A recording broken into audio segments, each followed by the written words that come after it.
पिछली श्रृंखला में हमने रघुवीर सहाय और उनकी रचना अधिनायक पर विचार किया और हमने यह देखा कि रघुवीर सहाय जिनका आगमन प्रगतिवाद और प्रयोगवाद के युग में हुआ था, उन किस कुशलता से उन्होंने आज की वर्तमान जो राजनीतिक परिस्थिति है या आज स्वतंत्रता प्राप्ति के बाद भी जनता की जो स्थिति है उस पर उन्होंने दृष्टिपात किया है या उसका उन्होंने वर्णन किया है। वह यह बताना चाह रहे हैं कि जिस उद्देश्य से हमारे क्रांतिकारियों ने, हमारे स्वतंत्रता सेनानियों ने स्वतंत्रता प्राप्ति का प्रयास किया, अर्थात हमारे स्वतंत्रता सेनानियों की यह कल्पना थी कि स्वतंत्रता प्राप्ति के बाद आम जनता के जीवन में सुधार आएगा या जनता खुश हो जाएगी, जनता सुखी हो जाएगी। लेकिन ऐसा नहीं हुआ, बल्कि स्वतंत्रता प्राप्ति के बाद भी जनता की स्थिति ज्यों की त्यों रही। पहले अंग्रेज शासन करते थे, अब शासक अपने देशवासी ही शासन करते हैं, लेकिन जनता के प्रति उनका रवैया वही है। और जो सत्ता नशीन है, यानी सत्ता पर जो बैठे हुए लोग हैं, उच्च आसन पर जो बैठे हुए लोग हैं, वो अंग्रेज़ों से प्रभावित है, अंग्रेजी रहन सहन से प्रभावित है। इसलिए वो हमारी जनता के साथ वही व्यवहार करते हैं या जो कि हम अंग्रेज़ हमारे साथ करते थे। और वे भी अंग्रेज़ों की तरह ही चाहते हैं कि आम जनता जो है वह हमारी अभ्यर्थना करे, हमारी बात माने, हम हमारे सामने सिर नहीं उठाए और हम श्रेष्ठ बने रहें। अब हम विनोद कुमार शुक्ल पर विचार करेंगे और उनकी रचना प्यारे नन्हे बेटे पर विचार करेंगे। विनोद कुमार शुक्ल का जन्म 1 जनवरी 1937 को राजनांद गांव छत्तीसगढ़ में हुआ था। यह इंदिरा गांधी कृषि विश्वविद्यालय में एसोसिएट प्रोफेसर थे और इनको रघुवीर सहाय स्मृति पुरस्कार, साहित्य अकादमी पुरस्कार प्राप्त है। इनकी भी जो उपस्थिति है वह हिंदी साहित्य में 20वीं शताब्दी के उत्तरार्ध में ही है। ये 70-80 के दशक के कवि हैं। ये कवि और कथाकार दोनों ही हैं।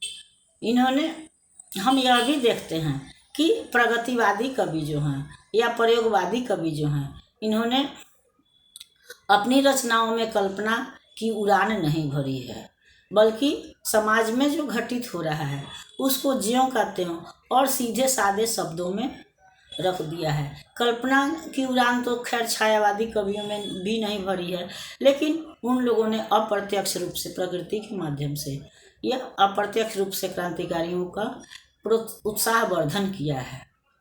लेकिन ये जो प्रगतिवादी और प्रयोगवादी कवि थे, इन्होंने अप्रत्यक्ष नहीं प्रत्यक्ष रूप से, चूँकि कि अब हमारा देश स्वतंत्र हो चुका था, तो इन्होंने सीधे सादे शब्दों में जो ये समाज में देख रहे थे वो सीधे सादे शब्दों में इन्होंने ज्यों का त्यों जनता के समक्ष प्रस्तुत कर दिया या अपनी रचना में प्रस्तुत किया। इनके शब्द भी वही हैं जो समाज में प्रयुक्त होते हैं। इनकी रचनाओं को समझने के लिए हमें शब्दकोश की आवश्यकता नहीं पड़ती है, बल्कि वही शब्द टांगी, हंसुली, बसुला या फिर सिलबट्टा, खुरपी वगैरह जो है, जो हमारे रोज के उपयोग की वस्तुएं हैं, उन्हीं वस्तुओं का इस्तेमाल करते हुए इन्होंने, उन्हीं शब्दों का इस्तेमाल करके ये लोग जो है वो अपनी रचना करते हैं, ताकि आम जनता को इनकी रचनाओं को समझने के लिए शब्दकोश की आवश्यकता नहीं पड़े या ज़्यादा से ज़्यादा लोग जो हैं वो इनकी रचना को समझ सकें और उससे लाभान्वित हो सकें, आनंदित हो सकें। इस विनोद कुमार शुक्ल की प्रस्तुत रचना प्यारे नन्हे बेटे भी इसका प्रत्यक्ष उदाहरण है, जिसमें कि इन्होंने भिलाई के इस्पात नगरी में रहने वाले एक व्यक्ति के माध्यम से यह दर्शाने की कोशिश की है कि किस तरह से एक व्यक्ति अपने बच्चों को सिखाता है, समझाता है, खेल खेल में ही वह बच्चों को समझा देता है। उसके लिए उसको अलग से प्रयास भी नहीं करना पड़ता है। इसके साथ ही इन्होंने इसमें बाल मनोविज्ञान का भी चित्रण किया है। हम देखते हैं कि प्रायः बच्चे अपने बड़ों के वस्त्र पहनकर या जूते चप्पल पहनकर उनके कंधों पर चढ़कर यह सोचते हैं कि अब मैं बाबा से भी बड़ा हो गया, या बड़ों का चप्पल पहन के यह देखते हैं कि अब मैं दादा से भी बड़ा हो गया। तो बच्चे ऊंचे पर चढ़ के अपने को ऊंचा समझते हैं, और उसी तरह से बच्चों में जानने जिज्ञासा भी ज़्यादा होती है। वो अपनी उम्र से ज़्यादा जानने की कोशिश करते हैं, जिसका उदाहरण हम इस कविता में उस छोटी लड़की से देखते हैं कि किस तरह से वह जल्दी से जल्दी सब कुछ जान लेना चाहती है। तो इस तरह से हम देख रहे हैं कि किस तरह से एक कवि या एक पिता अपने दोनों बच्चों में सामंजस्य भी स्थापित किए हुए हैं। अगर बेटे को कंधे पर बिठा करके सबसे ऊंचा करता है तो बेटी को भी उंगली पकड़ा करके अपने साथ रखता है और उसको सब कुछ समझाने की कोशिश करता है, या अपने साथ उसका सामंजस्य बनाए रखता है, और उसको यह सिखाता है, खेल खेल में ही यह सिखा देने की कोशिश करता है कि कहाँ क्या है, या जीवन की जो आवश्यक वस्तुएं हैं उनसे उसका परिचय कराता है।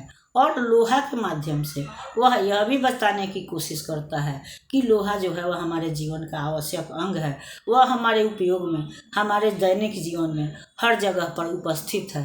और दूसरी बात कि जो कर्मठ व्यक्ति है वह लोहा के ही समान है, या लोहा के समान हो जाता है, चाहे वह स्त्री हो या पुरुष। अगली श्रृंखला में हम इनकी कविता प्यारे नन्हे बेटे पर विचार करेंगे। तब तक यह श्रृंखला आपको पसंद आती है तो इसको लाइक कीजिए, सब्सक्राइब कीजिए। मिलते हैं अगली श्रृंखला में, तब तक के लिए धन्यवाद।